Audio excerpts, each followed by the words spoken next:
listen to that, Al. Listen to that ovation. They love you here in San Francisco. Well, Bing, I love San Francisco.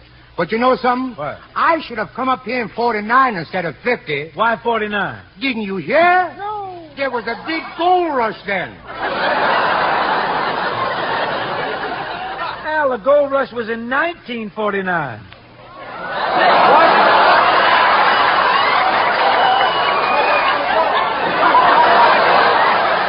You want to know something? If you wear these, I'll say. The gold rush wasn't in 1949. It was in 1849.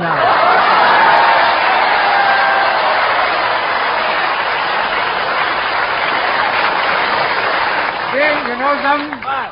I could have made that, too.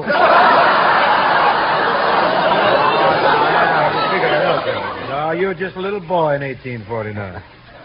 Was you? Huh? Yeah, that's right, but I had a shovel and a little red wagon. I was all set, you know.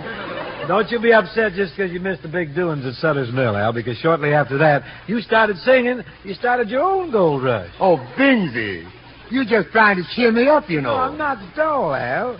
What'd you do with all the money you make, anyway? I sent it home. Home? Yeah. Where's it? I sent it home, all the money I made. Oh, that's right. That's right. You were born in Washington, D.C. Yeah, that's where I sent it. Now, that's where everybody says. But, Bing, you know something? What's that? You're lucky. You can quit singing any time you want to. Well, you got a son that does pretty good, you know. I heard him. Oh, you heard Gary on the phone. Heard it. Bing, let me tell you something. I never heard a boy with such talent. And he sings with such feeling and rhythm. Well, thank you. Must get it from his mother. Well, Dixie sings plenty good, I'll tell you that. But, Al, when it comes to singing, I want to tell you something. Nobody can hold a crowd like you can. Thanks, Bing. I'm glad you said that. Well, I just wanted to save you the trouble. Oh, please, Bing, What's no that? more. No, listen, don't do that no more. No more of this? No, none of that. Haven't you heard? What, heard what? Heard what? No. What? About the new Al Jolson? Another one? Whatever happened to Larry Parker? He's going to business for himself. Well, that figured. He bet. Well, I'm talking about me, Bing. Mm-hmm. You're looking tonight at a different Jolson. Well, look at here. Never again will you hear me say I'm terrific. Never? Of course, I ain't going to argue with anybody who does say it, you know. Golly, you had me worried there for a minute. Well, I'm serious, Bing. From now on, I'm going to be known as M.A. Modest Al, they call me. Modest Al. Modest Al. It has a phony ring to it, though. On the level, Bing, I'm even learning how to blush. Yes, I'm learning how to blush. I'll tell you one thing, Al. In order to blush, you got to have blood. I'll get some. I can afford it. Now watch it, Modest Al. Careful. Sorry. Jolie, you amaze me. Why this sudden switch in your complete personality? Well, I tell you. I knew you would. Well, it's all on account of that trip, you know, I took to Hawaii in December. Why? What happened in Hawaii? Well, you know, I went over there when Clark Gable and his bride were there on their honeymoon, you know. Yeah, that's true. And when I saw the fuss people made over that man, how they cheered and went crazy over that guy, I suddenly realized something for the first time, Crosby. What was that? I realized there was another big star in the world besides Jolson. Man, that must have been a terrible shock to you. At first, yes.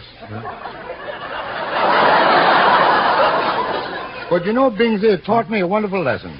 What lesson was that, Modest Al? It taught me... Oh, thank you, Bingy. Nothing. That incident taught me humility. Humility? It's true, Bingy. Yeah? And when Jolson gets humility, he's more humiliating than anybody is. Now, this is an item of great importance. This is newsworthy. I must splash Winchell. Oh, Winchell, wait a minute. You'll see my advertisement. Which is I it? took a full page in all the papers.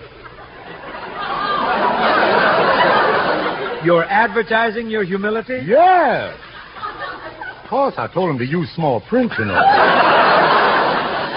Well, that's sort of an humble gesture. But, Al, I'll bet you had a wonderful time in the islands. I envied you over there. You know what they got over there? I wondered if you tried that Hawaiian poi. Poi? Yeah. You know something? Before I left for Honolulu, everybody said you got to try some poi. I didn't know what it was, you know. I never heard of it in my life. Don't blow it. Well, the minute the boat, the Lurline, you know, docked, I asked the steward in the dining room, I said to him, can I get me some poi at the Royal Hawaiian Hotel when I get off the boat? He said, no, it's too late. It's way past lunchtime. But I said, I got to have me some poi right now. I heard so much about it. And he said, well, there's a restaurant right across the street. When you get off the boat, you can get all the poi you want. Well, I went to this little restaurant. I said to the man behind the counter, son, you got any pie? What'd he say? He said, sure, kid, we got pie. What kind you want, apple or strawberry?